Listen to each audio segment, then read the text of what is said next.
Bienvenue. Je vous souhaite à tous et à toutes la bienvenue. Bienvenue à vous dans ce temple. Bienvenue à vous qui nous suivez de chez vous. Que chacun se sente accueilli comme chez lui. Et avant toute chose, nous nous rappelons la bonne nouvelle de l'Évangile. Qui que vous soyez, d'où que vous veniez, recevez la grâce, la joie et la paix de la part de Dieu le Père et de Jésus-Christ, notre Sauveur. Amen. Alors nous allons rester debout pour louer le Seigneur avec le psaume 148. Louez le Seigneur depuis le ciel, louez-le dans les hauteurs, louez-le, vous tous, ses messagers, louez-le, vous toutes, ses armées, louez-le, soleil et lune, louez-le, vous toutes, étoiles lumineuses, louez-le, ciel du ciel, et vous, les eaux qui êtes au-dessus du ciel, qu'ils louent le nom du Seigneur, car il a donné un ordre et ils ont été créés. Il les a établis à jamais, pour toujours. Il a donné une prescription qu'il ne violera pas. Louez le Seigneur depuis la terre, monstres marins, et vous tous, abîmes, feu et grêle, neige et brouillard, et toi, le vent de la tempête, qui exécute sa parole, montagne, et vous toutes, collines, arbres fruitiers, et vous tous, cèdres, animaux, et vous toutes, bêtes, bestioles et oiseaux, rois de la terre et tous les peuples, princes et tous les juges de la terre, jeunes gens, jeunes filles, vieillards et enfants, louez le Seigneur. Qu'il loue le nom du Seigneur, car son nom seul est élevé. Il est plus éclatant que la terre et le ciel. Il a élevé la corne de son peuple, louange pour tous ses fidèles. Amen. Avant d'ouvrir la Bible, nous prions.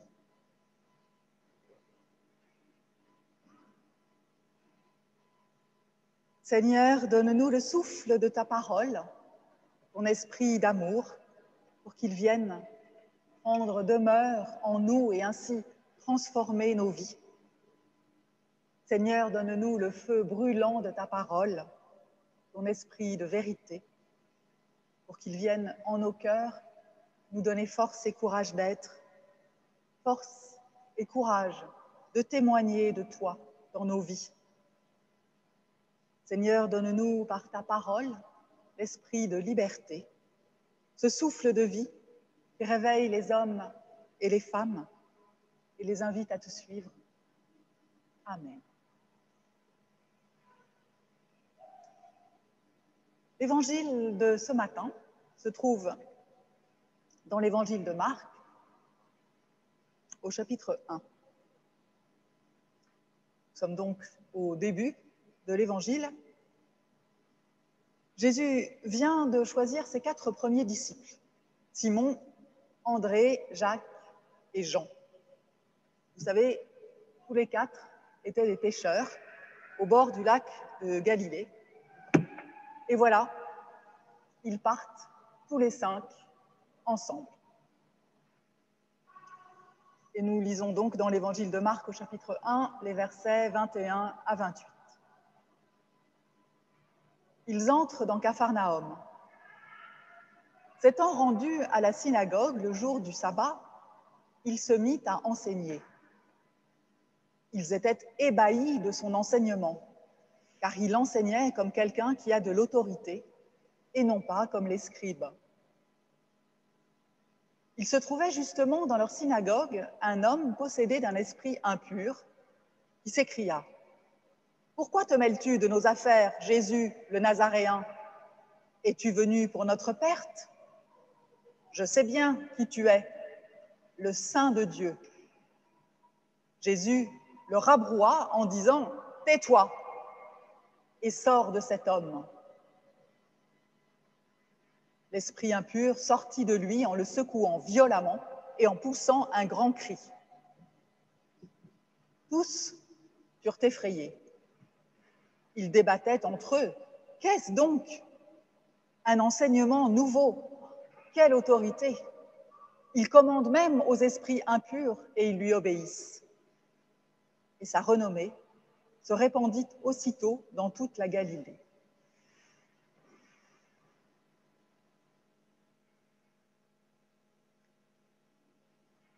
Seigneur, ta parole est une lumière sur notre sentier, éclaire nos pas.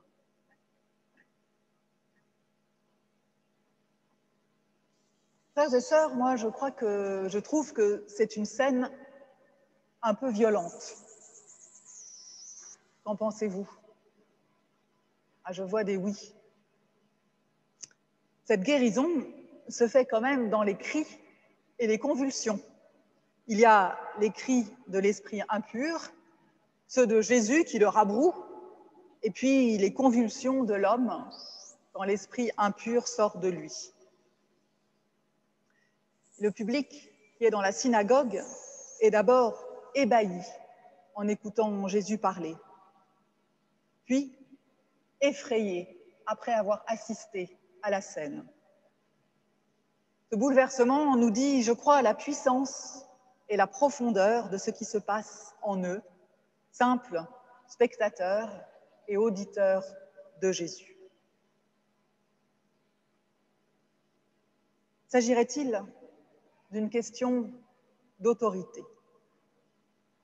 Effectivement, notre passage est encadré par deux mentions de l'autorité de Jésus. Au début, nous avons, je cite, « Ils étaient ébahis de son enseignement, car il enseignait comme quelqu'un qui a de l'autorité et non pas comme les scribes. » Fin de citation. Alors, faut-il comprendre que les scribes n'ont pas d'autorité? Je ne crois pas. Les scribes, ce sont des spécialistes incontestés des Écritures, ils les connaissent par cœur, tant ils les copient et les recopient. Mais leur autorité leur est étrangère, et elle le reste. Ils ne font que répéter ce qu'ils ont lu et écrit. Leur autorité est enfermée dans ces lignes, dans ces mots. C'est une autorité morte. En comparaison, l'autorité de Jésus l'habite. Elle est nourrie de sa relation vivante à Dieu. C'est une autorité vivifiante pour celui qui l'écoute. Et voyez-vous, cette histoire devrait nous mettre définitivement à l'abri de penser que le salut vient de la connaissance et de l'obéissance à la lettre aux lois de la Bible. Parce que l'autorité de Jésus, elle n'est pas dans ses mots, elle est dans le jaillissement direct de Dieu dans nos vies. Et d'ailleurs, à l'autre bout de notre passage, vient la deuxième mention de l'autorité. Je cite, « Tous furent effrayés, ils débattaient entre eux. Qu'est-ce donc? Un enseignement nouveau? Et quelle autorité? Il commande même aux esprits impurs et ils lui obéissent. » Fin de citation. Entre ces deux versets, pour illustrer l'autorité nouvelle et vivifiante de Jésus, il y a cette histoire, petite mais impressionnante, de l'homme guéri de son esprit impur. Et c'est l'esprit impur qui apostrophe directement Jésus. « Pourquoi te mêles-tu de nos affaires, Jésus le Nazaréen ?» Le Nazaréen, c'est celui qui vient de Nazareth, n'est-ce pas? C'est la ville dans laquelle Jésus a vécu jusqu'à l'âge adulte. Pourquoi te mêles-tu de nos affaires? Mais les affaires de qui? Qui est ce nous dont parle l'esprit impur? Je ne crois pas que ce soit les gens présents dans la synagogue.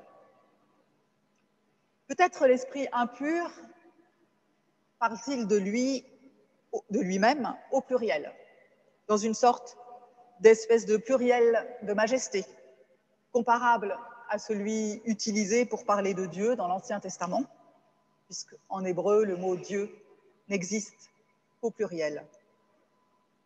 Mais de même que ce Dieu au pluriel est probablement la trace d'une époque polythéiste, ou du moins d'une époque où Dieu n'était pas unique, peut-être l'esprit impur parle-t-il au pluriel parce qu'il parle de toute sa corporation, de tous les esprits impurs qui se sont mis en danger, qui sont mis en danger par la présence de Jésus. On peut aussi imaginer que ce pluriel reflète le couple formé par l'esprit impur et l'homme possédé.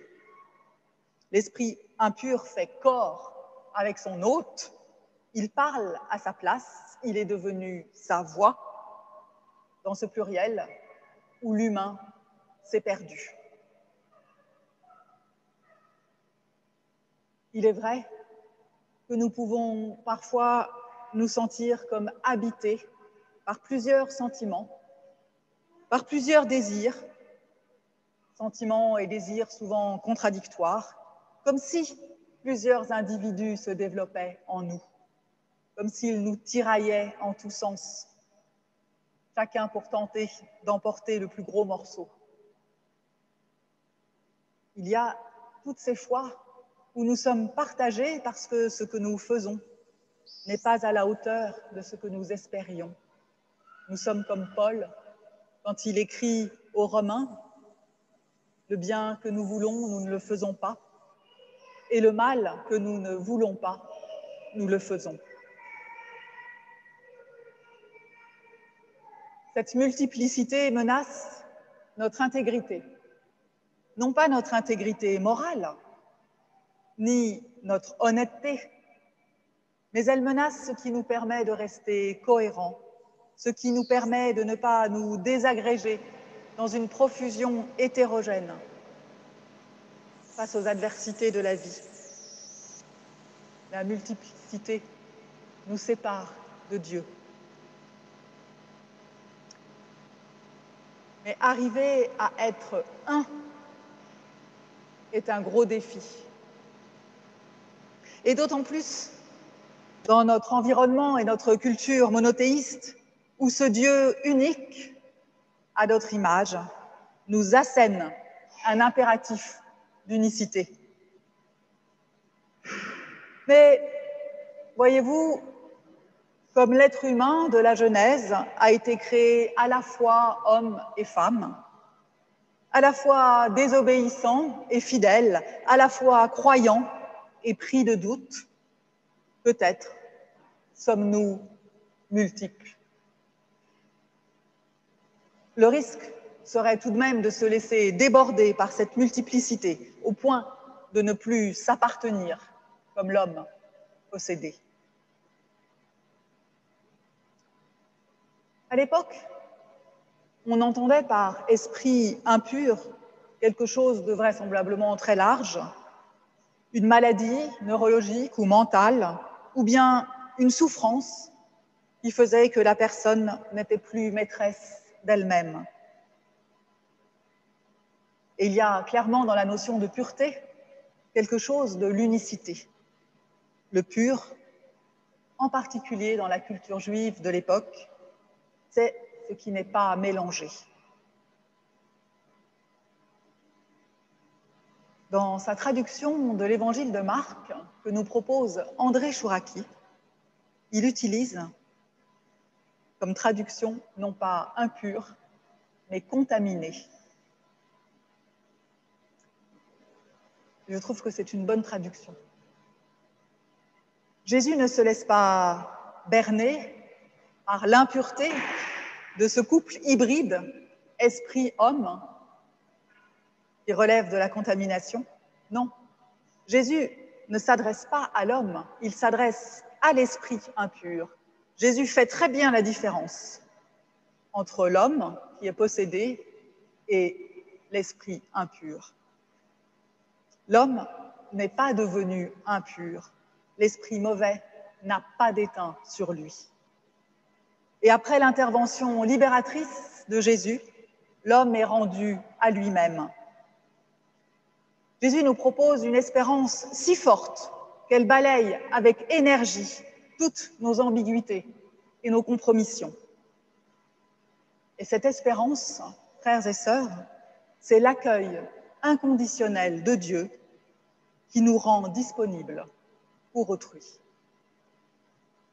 Jésus nous accepte en fait comme nous sommes, sans plus cette obligation d'unicité. S'en remettre à l'autorité de Jésus, c'est la possibilité que le mal qui est en nous, celui que nous voulons combattre, ne nous détruise pas. La parole, l'ordre de Jésus à cet esprit impur, c'est peut-être de le rendre, sinon pur, du moins acceptable. L'esprit redevient alors simplement l'esprit de cet homme. C'est ainsi que Jésus vainc cet esprit impur en lui disant « Tais-toi ». Silence. Silence. Je fais taire le bruit de ton infernale agitation, car je ne te reconnais pas comme impur. Je ne te reconnais aucune autorité maléfique. Je t'enlève toute puissance de division sur cet homme. Tu n'es rien d'autre qu'un esprit humain standard, c'est-à-dire faible, hypocrite, parfois fourbe et déloyal. Rien de plus, rien d'extraordinaire en somme. L'autorité de Jésus enlève toute autorité à cet esprit impur. Et Jésus propose le silence. Ce silence où l'on peut se reconstruire, où l'on peut écouter Dieu nous parler. Le silence, loin des rituels du temple, loin de tous ces rabâcheurs des Écritures. Et cette scène, voyez-vous, a lieu un jour de sabbat, jour où l'on cesse d'être actif pour retrouver son lien avec Dieu. Cet homme qui ne savait plus où donner de sa tête trop remplie, Jésus lui permet de se réconcilier avec lui-même et d'être ainsi disponible pour se reconnecter avec Dieu. L'esprit impur lutte dans un cri, comme celui de Jésus mourant sur la croix. Il lutte aussi l'esprit dans des convulsions, mais terrassé par la violence de l'autorité de Jésus, il disparaît et il laisse le silence se faire derrière lui.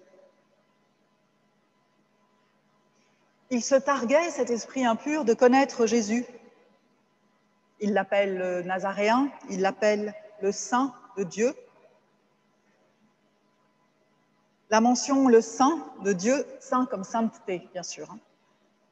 Le Saint de Dieu, c'est une expression hébraïque. Elle était inscrite sur les habits sacerdotaux des grands prêtres du temple de Jérusalem. Elle était gravée sur une plaque d'or disposée sur leur turban. C'est écrit au chapitre 28 dans le livre de l'Exode. Et le Saint de Dieu, je crois, est une mauvaise traduction de cette expression, car de nos jours, le terme saint a pris des allures de perfection et de pureté, justement.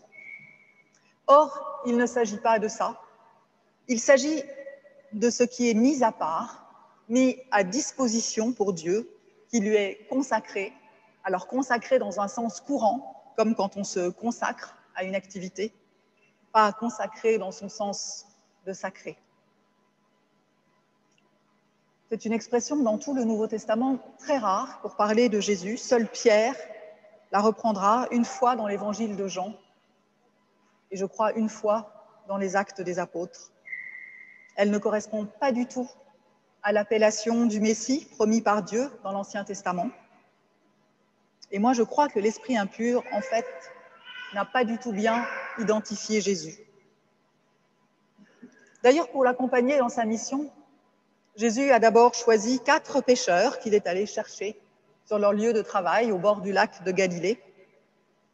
Ces pêcheurs qui ne savaient pas du tout qui était Jésus ni d'où il venait. Jésus n'a pas choisi 4 scribes ou 4 pharisiens, des spécialistes incontestés de la loi. Non, il a choisi Simon et André et Jacques et Jean. Et Simon, André, Jacques et Jean l'ont suivi presque aveuglément, parce que la bonne nouvelle qu'annonce Jésus transcende toutes les ignorances, les dissidences et rassemble. L'exigence de perfection, de pureté que les scribes lisaient dans les lois et les rites du livre, sans cesse recopiés dans un mouvement horizontal et stérile, Jésus la balaye d'un souffle vertical, un souffle de vie qui redonne autonomie et confiance à cet homme, accepté enfin pour ce qu'il est, réconcilié avec lui-même, débarrassé des exigences mortifères de ceux qui emprisonnent Dieu dans des lignes de texte, libre pour se lancer dans la rencontre avec Dieu. Amen.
Seigneur, ne permets pas que nous terminions ce culte sans convoquer dans notre prière tous ceux et toutes celles qui en ont besoin. Qu'ils viennent maintenant faire partie intégrante de ma vie. Seigneur, tu es l'espérance de tous ceux qui souffrent. Nous te confions les malades, ceux qui sont tristes, délaissés, méprisés ou trahis, ceux que l'espoir a quittés, ceux que l'adversité a disloqués. Et dans le silence, nous te confions tout ce qui nous tient particulièrement à cœur.